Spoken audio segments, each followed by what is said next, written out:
अस्सलाम वालेकुम। Welcome to the physics concept.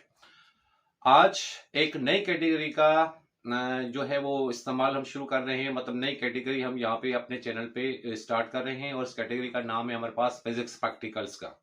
Physics practicals का है या फिजिक्स एक्सपेरिमेंट का है, तो क्लास वाइज हम यहाँ पे प्रैक्टिकल्स जो है वो परफॉर्म करेंगे। आपको सिखाया जाएगा कि किस तरह से प्रैक्टिकल जो है वो परफॉर्म किए जाते हैं, किस तरह से इसकी ऑब्जर्वेशन होती है, कैलकुलेशन होती है। तो आज हम क्लास फर्स्ट ईयर से स्टार्ट कर रहे हैं और यहाँ पे आज जो हमारा एक्सपेरिमेंट है वो एक्सपेरिमेंट है to determine the mechanical equivalent of heat using electrical method. To determine the mechanical equivalent of heat by using electrical method. अब इलेक्ट्रिकल मेथड के हिसाब से हमने मैकेनिकल इक्विवेलेंट हीट जो है वो हमने मालूम करना है।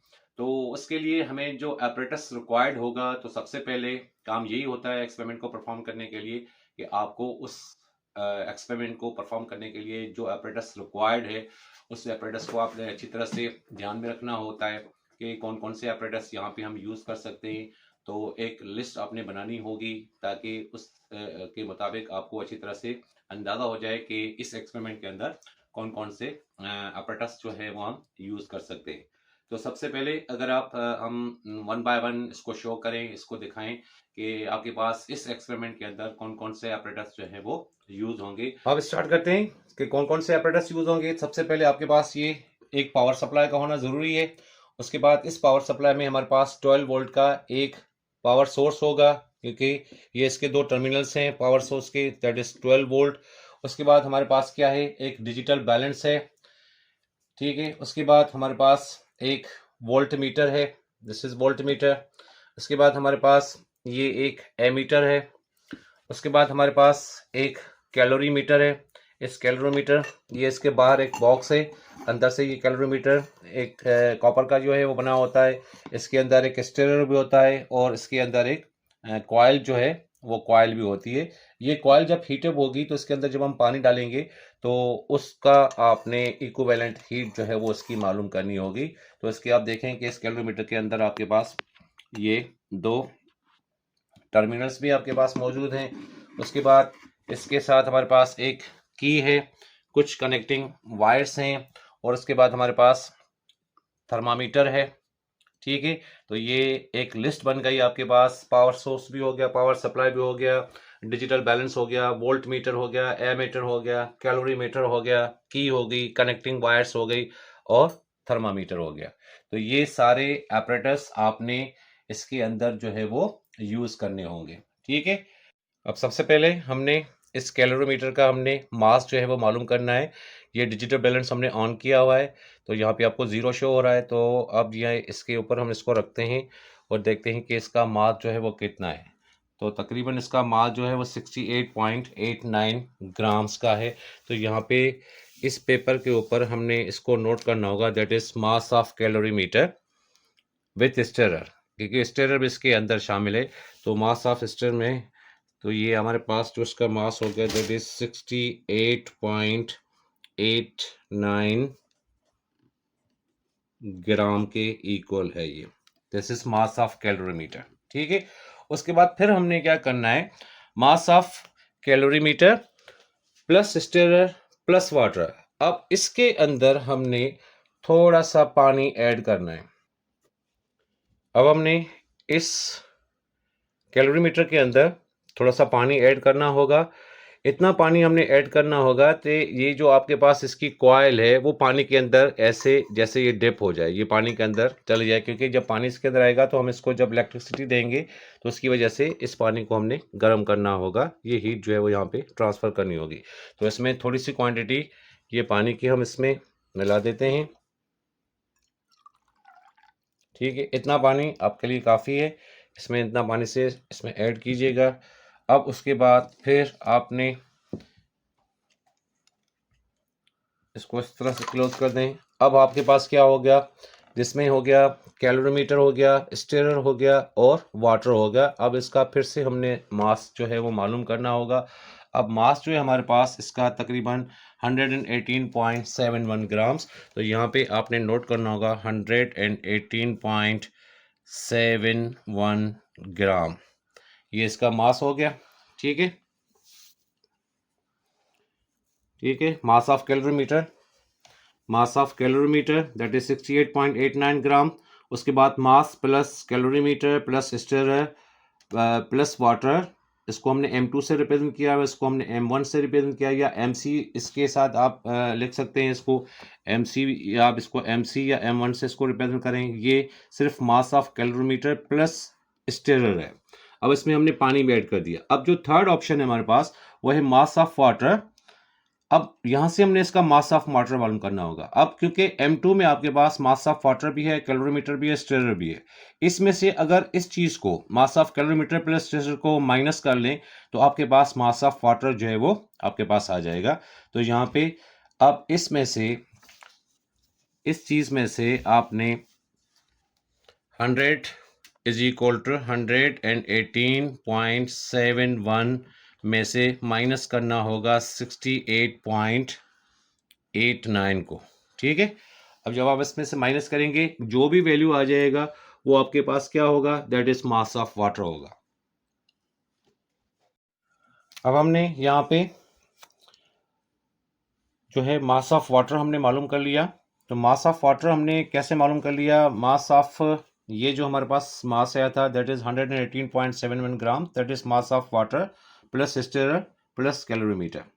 तो ये इसका टोटल मास था। उसमें से अगर मास ऑफ कैलोरीमीटर और स्टिरर का मास माइनस किया जाए तो आपके पास मास ऑफ वाटर आ गया, दैट इज 49.82 ग्राम। तो हमने 118.71 में से माइनस 68.89 को माइनस कर लिया, दैट इज 49.82 ग्राम। ठीक है, ये हमारे पास क्या हो गया, this is mass of water हो गया। उसके बाद नंबर 4 पे हमारे पास क्या है, स्पेसिफिक हीट ऑफ कैलोरीमीटर। ऐसी से हम इसको डिनोट कर रहे हैं, और वो जो एक वैल्यू है वो इसका कांस्टेंट वैल्यू है, दैट इज 0.09 कैलोरी पर ग्राम पर डिग्री सेल्सियस। तो ये आपके पास स्पेसिफिक हीट ऑफ कैलोरीमीटर है। उसके बाद specific heat of specific heat capacity of water जो है SW से हमने इसको रिप्रेजेंट किया हुआ है, और वो इक्वल है 1.0 कैलोरी पर ग्राम पर डिग्री सेल्सियस। अब यहाँ पे हमने नंबर 6 पॉइंट के अंदर हमने क्या मालूम करना है, इनिशियल टेम्परेचर ऑफ वाटर। तो ये इस कैलोरीमीटर के अंदर हमने थर्मामीटर को यहाँ पे इंक्लूड कर दिया है। अब इस वक्त अगर आप देख सकें तो यहाँ पे इसका जो टेम्परेचर वो शो हो रहा है तकरीबन 30 डिग्री सेल्सियस के ऊपर। ठीक है, तो ये इनिशियल टेम्परेचर ऑफ वाटर जो है वो तकरीबन 30 डिग्री सेल्सियस, ये रेड लाइन आपको नजर आ रही है, ये तकरीबन 30 डिग्री सेल्सियस के ऊपर खड़ी हुई है। तो इनिशियल टेम्परेचर हमारे पास कितना हो गया वाटर का, दैट इज 30 डिग्री सेल्सियस। तो यहाँ पे इनिशियल टेम्परेचर ऑफ वाटर यहाँ पे हम लिखेंगे 30 डिग्री सेल्सियस। अब वोल्टमीटर की रीडिंग, एमीटर की reading, time for which current pass.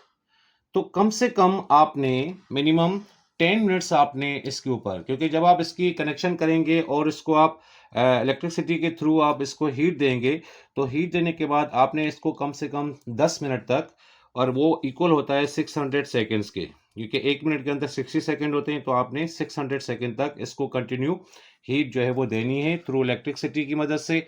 ठीक है, उसके बाद फिर हम इसका नोट करेंगे फाइनल टेम्परेचर। तो इसका जो फाइनल टेम्परेचर होगा वाटर का वो क्या होगा, वो हमें यहाँ पे लिखना होगा। ठीक है, तो अब उसके बाद अब हमने स्टार्ट करनी है इसकी जो ऑब्जर्वेशन हम कर रहे हैं। तो अब इसका हमने सर्किट डायग्राम के थ्रू हमने इसकी कनेक्शन करनी होगी, और उसके बाद हमने इसको इलेक्ट्रिसिटी से कनेक्ट करना होगा, ताकि इस वाटर को जो है, जो इस कैलोरीमीटर को जो है, वो उसको हीट जो है वो फराहम की जाए। ठीक है, अब स्टार्ट करते हैं इसकी कनेक्शन को। तो यहाँ पे आप देखें कि ये हमारे पास सोर्स है, ये सोर्स से जो जो टर्मिनल्स आ रहे हैं, एक टर्मिनल यहाँ पे आ रहा है आपका ए मीटर के अंदर। ठीक है, ए मीटर के बाद ये दूसरा टर्मिनल आपका जा रहा है किसके अंदर, की के अंदर। की का जो दूसरा टर्मिनल है वो आपका आ रहा है किसके अंदर, कैलोरीमीटर के अंदर। उसके बाद दूसरा टर्मिनल जो है कैलोरीमीटर का वो आपके आ रहा है सोर्स के अंदर। अब आप देखें तो आपको ये एक ही लूप जो है वो नजर आ रहा है। ठीक है, तो ये सारे जो हमने इक्विपमेंट्स जो हैं जो इसमें से कनेक्ट किए हैं, मींस कैलोरीमीटर, की और एमीटर, ये सारे के सारे सब जो कनेक्शन है वो हमारे पास क्या है, वो सीरीज के अंदर है। ये सारी कनेक्शन हमारा सीरीज के अंदर है। अब बाकी जो हमारे पास वोल्ट मीटर है वो आपने, ये हमारे पास वोल्ट मीटर है, इस वोल्ट मीटर को आपने कनेक्ट करना है इस कैलोरीमीटर के साथ पैरेलल के अंदर। बाकी सारा कनेक्शन आप देखें कि आपको एक ही लूप नजर आ रहा है, तो एक ही लूप जो होता है उसको हम सीरीज सर्किट कहते हैं। तो ये सारी अपरेटस जो है, सारी चीज़ें जो हैं वो हमने सीरीज के अंदर लगाई हैं। लेकिन आपके पास ये फाइनली जो वोल्ट मीटर है वो इस कैलोरी मीटर के साथ क्या लगेगा, वो इसके साथ पैरेलल में लगेगा। तो इसका एक कनेक्शन इसके साथ और ये दूसरा कनेक्शन इसका इसके साथ हो जाएगा। ठीक है, तो ये चीज हमने इसके साथ पैरेलल में लगा दी और ये एमीटर आपका सीरीज में है। बाकी सारी चीजें सीरीज के अंदर हैं, लेकिन एक वोल्ट मीटर आपने इस कैलोरी मीटर के साथ पैरेलल में लगाना होगा। ठीक है, अब इसका स्विच जो है वो ऑन करते हैं। स्विच ऑन करेंगे तो यहाँ पे आपको उसकी वोल्टेज भी शो होगी और यहाँ पे इसका करंट जो होगा, एमीटर जो है वो करंट को प्रोड्यूस करता है, तो ये करंट भी यहाँ पे आपका शो होगा।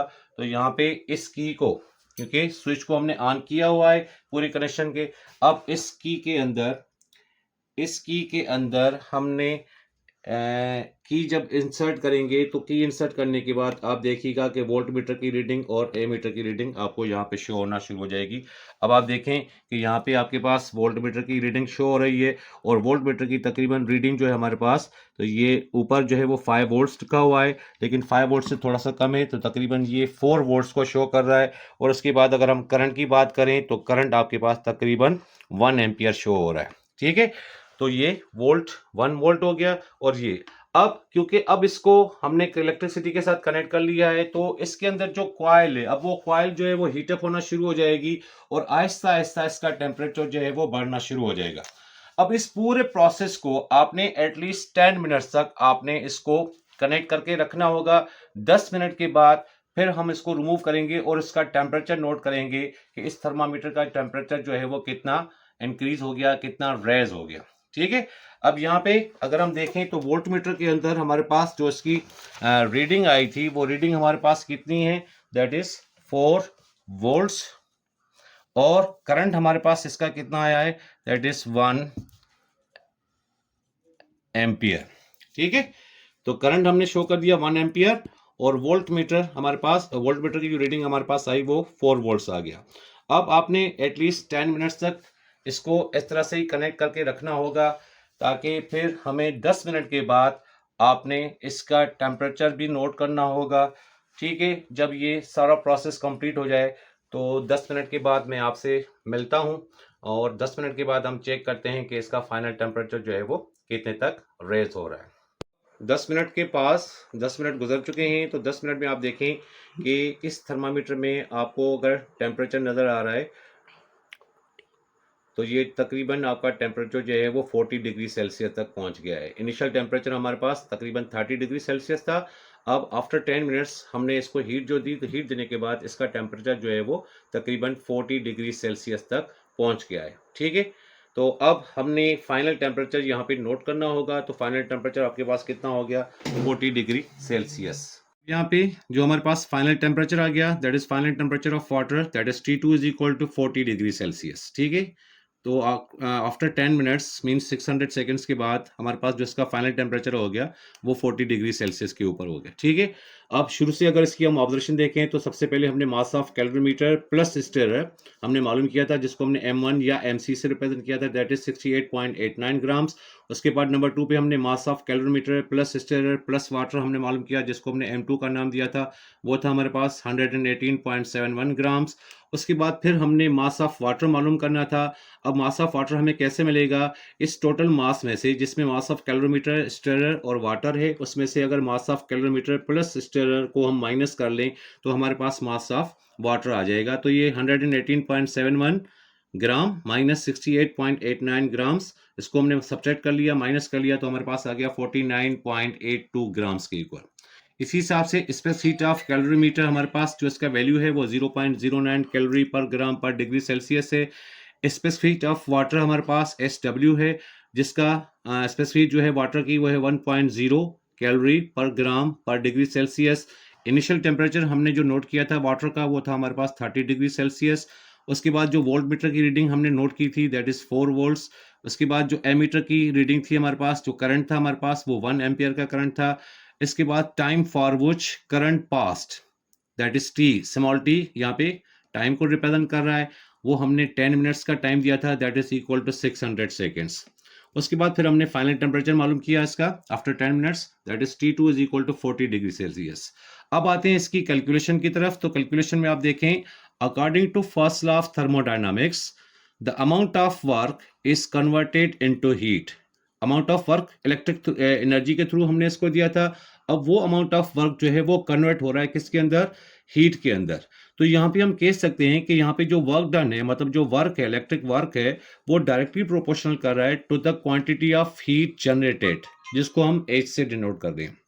तो ये वर्क मतलब वो इलेक्ट्रिक एनर्जी कन्वर्ट हो रही है किसके अंदर, मैकेनिकल एनर्जी के अंदर, और क्वांटिटी ऑफ हीट जनरेटेड जिसको हमने H से रिप्रेजेंट किया है। तो यहाँ पे मैथमेटिकली हम इसको लिख सकते हैं W directly proportional to H। H यहाँ पे क्या है, क्वांटिटी ऑफ हीट है। जब हम साइन ऑफ प्रोपोर्शनलिटी को रिमूव करते हैं, is equal to constant use करते हैं, तो यहाँ पे W is equal to J into H। अब वेयर J जो हो गया वो that is constant of proportionality. तो इस J को हम क्या कहेंगे, where J is called mechanical equivalent of heat और जोल कांस्टेंट, इसको आप जोल कांस्टेंट भी कह सकते हैं। तो उसके बाद हमारे पास जो इक्वेशन होगी, तो J is equal to W, H इसके साथ मल्टीप्लाई में, तो यहाँ पे क्या हो जाएगा, ये डिवाइड में आ जाएगा, that is J is equal to W upon H के इक्वल हो गया। ठीक है, तो इस हिसाब से इक्वेशन अब J is equal to W upon H। J mechanical equivalent of heat को रिप्रेजेंट करता है, W वर्क है थ्रू इलेक्ट्रिसिटी, और H जो है वो हीट एब्जॉर्ब है। ठीक है, where W is equal to VIT, V voltage, I current, और T इसका टाइम है, एंड H जो है, दिस इज H जो है वो टोटल हीट एब्जॉर्ब। अब जो हीट एब्जॉर्ब कर रहे हैं उसमें कौन कौन सी चीज़ें हैं, that is equal to mass of water into specific heat of water into rise in temperature plus mass of calorimeter into specific heat of calorimeter into rise in temperature। अब ये जो इक्वेशन है that is J is equal to W upon H, तो यहाँ पे W का value put करेंगे और H का वैल्यू पुट करेंगे, therefore J is equal to VIT upon rise in temperature into mass of water plus mass of calorimeter into specific heat of calorimeter। अब जो वैल्यूज़ हमने पहले मालूम किए हुए हैं वो वैल्यूज़ हमने इस इक्वेशन के अंदर, इस फार्मूला के अंदर हमने पुट करने होंगे। Therefore J is equal to V voltage जो हमने मालूम की थी दैट इज़ 4 वोल्ट्स, करंट जो हमने मेजर किया था दैट इज़ 1 एम्पियर, और टाइम 10 मिनट्स का था उसको हमने सेकेंड्स में करके यहाँ पे लिख दिया, that is 600 second, divided by T2 minus T1। तो फाइनल टेम्परेचर हमारे पास 40 था और इनिशियल टेम्परेचर वाटर का 30 था। उसके बाद आपके पास मास ऑफ वाटर जो था वो 49.82 ग्राम था, प्लस मास ऑफ कैलोरीमीटर जो था वो 68.89 ग्राम्स था, into specific heat of calorimeter that is 0.09, ये कांस्टेंट वैल्यू था आपके पास। ठीक है, अब ऊपर को जो हमने मल्टीप्लाई किया 600 मल्टीप्लाई बाय 1 मल्टीप्लाई बाय 4, तो रिजल्ट हमारे पास क्या आ गया, 2400 2400 डिवाइडेड बाय 40 माइनस 30, तो इसका डिफरेंस आ गया 10, ये राइज इन टेम्परेचर हो गया। उसके बाद 49.82 ग्राम, अब इसको 68.89, क्योंकि ये मल्टीप्लाई में है 0.09 के साथ, तो इन दोनों को जब हमने मल्टीप्लाई किया तो हमारे पास रिजल्ट जो आ गया वो 6.2001 आ गया। अब 6.2001 प्लस 49.82 ग्राम, ठीक है, इन दोनों को पहले प्लस करेंगे, ये प्लस हो गया, ऊपर वही सेम है हमारे पास 2400। अब 56.0201 इंटू 10 के साथ जब हम इसको मल्टीप्लाई करेंगे तो ये J is equal to 2400 divided by 560.201। अब 2400 को डिवाइड करें 560 के साथ 0.201 के साथ, तो हमारे पास जो इसका रिजल्ट आ गया that is J is equal to 4.28 joule per calorie. तो यहाँ पे ये जो J है ये हमारे पास क्या है, that is mechanical equivalent of heat, जो हमने फाइंड आउट कर लिया, हमने मालूम कर लिया थ्रू एक्सपेरिमेंट। तो हमारे पास इसका, या जोल कांस्टेंट भी आप इसको कह सकते हैं, तो ये हमारे पास जो इसका रिजल्ट आ गया वो 4.28 जोल पर कैलोरी आ गया। तो यहाँ पे लास्ट में इसका रिजल्ट क्या लिखेंगे, the mechanical equivalent of heat which unit is 4.28 जोल पर कैलोरी। इसका जो एक्चुअल वैल्यू है एक्चुअल वैल्यू हमारे पास क्या है 4.1860 जूल पर कैलोरी, और हमारे पास जो उसका रिजल्ट आया है वो 4.28 आया है। इसका मतलब है कि 4.186 अगर इसको राउंड अबाउट करें तो ये भी तकरीबन 4.2 के इक्वल होगा। तो तकरीबन हमारा जो वैल्यू आया है, जो हमने एक्सपेरिमेंट के थ्रू हमने इसको फाइंड आउट किया, हमने मैकेनिकल इक्विवेलेंट ऑफ हीट को जो हमने फाइंड आउट किया, वो तकरीबन इससे रिजल्ट जो है वो हमारा मैच हो रहा है, that is 4.28 joule per calorie. उम्मीद है आपको पूरा एक्सपेरिमेंट अच्छी तरह से समझ में आ गया होगा। इसकी ऑब्जर्वेशन, इसकी कैलकुलेशन अच्छी तरह से समझ में आ गई हो गई। तो नेक्स्ट एक्सपेरिमेंट के साथ इंशाल्लाह जल्दी एक और वीडियो बनाएंगे।